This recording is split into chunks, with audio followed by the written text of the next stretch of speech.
Is your organization constantly fighting fires?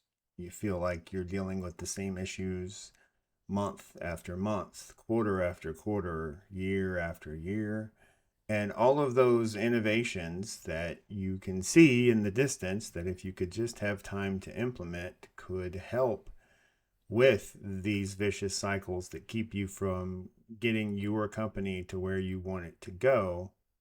The problem is probably you have too many reactive managers and not enough proactive managers. So, in this video, I want to talk about the difference between reactive and proactive management, how you can identify these types of managers, and how to encourage the reactive managers in your organization already to become more proactive. Doing so will reduce the churn and allow you to build the structure in your organization that will keep you from having to constantly fight fires and allow you to get a good night's rest. Reactive managers do just what the word says. They react. They triage issues. A department doesn't have a thing they need from this department to do what they need to do. That manager goes, oh, well, here, let me bend heaven and earth to get you what you need when you need it. But they are constantly governed by their inbox. What's on fire? What they are not doing is after triaging these incidents, they aren't then looking at the core issues that created that incident, and they are not coming up with plans to address those incidences. Now, why is that? Why are these reactive managers that way? I think the biggest issue is it is hard to see the ROI, the immediate ROI of building structures to prevent issues. These structures take time, they take research, they take analysis, they take trial and error on implementation. And the time has to come from somewhere. But as I always like to tell my clients, if it is important, you will make time. And the good news is, yes, initially you may have to give up some lunch breaks or maybe some after hours time to get the ball rolling.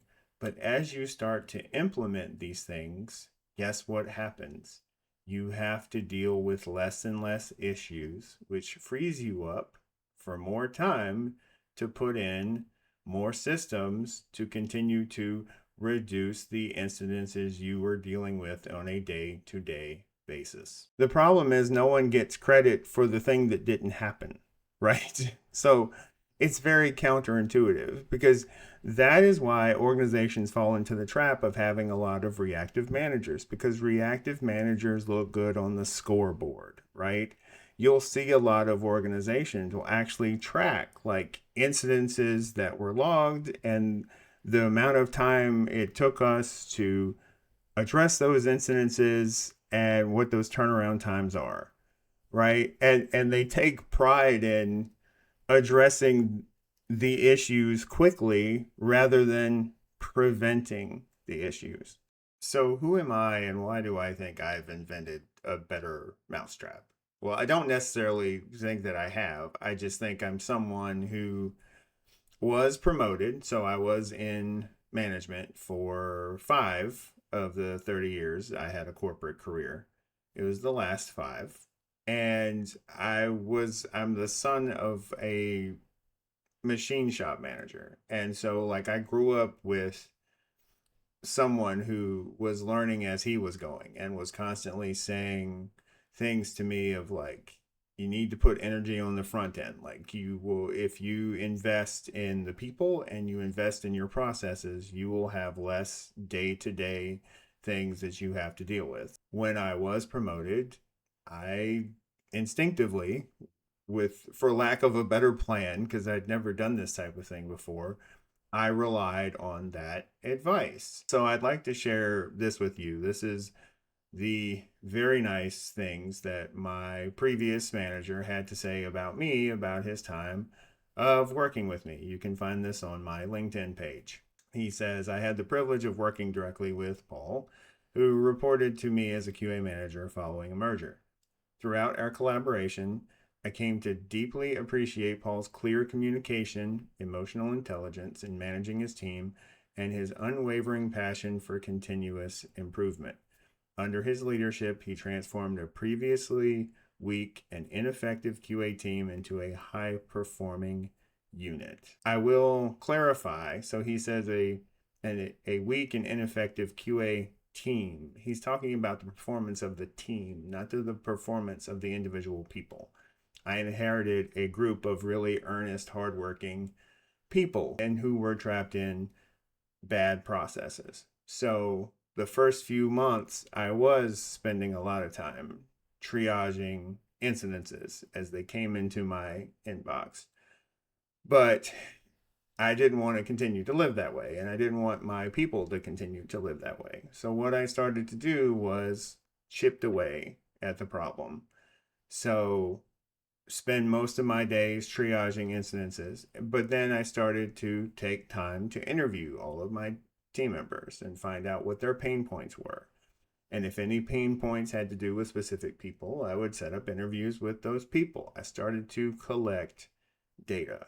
And then with that data, I started to build processes. And again, this took months because I had to pull little bits of time here and there, but I knew I was building something that eventually would be worth it. And it was. So when my previous boss talks about the continuous improvement, he's talking about the processes that I put in place.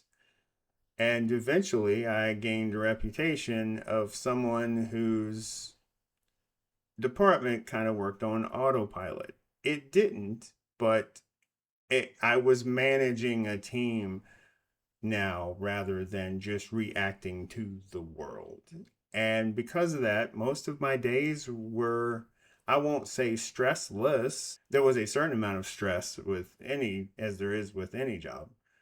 But I now had the flexibility to help out, to pitch in, to take on other things that I wanted to do to continue to make things better. And with that came reputation. And I want to leave on this: reputation and prevention are two things that are incredibly valuable, but they do not show up on a scoreboard. However, they make it so you don't need a scoreboard. Yes, there is value in bringing on people that know how to fight fires. However, there's more value in bringing on people that know how to build fireproof houses. Thank you so much for watching. A like on the video would be awesome if this changed the way you think at all. In either event, we will talk again soon.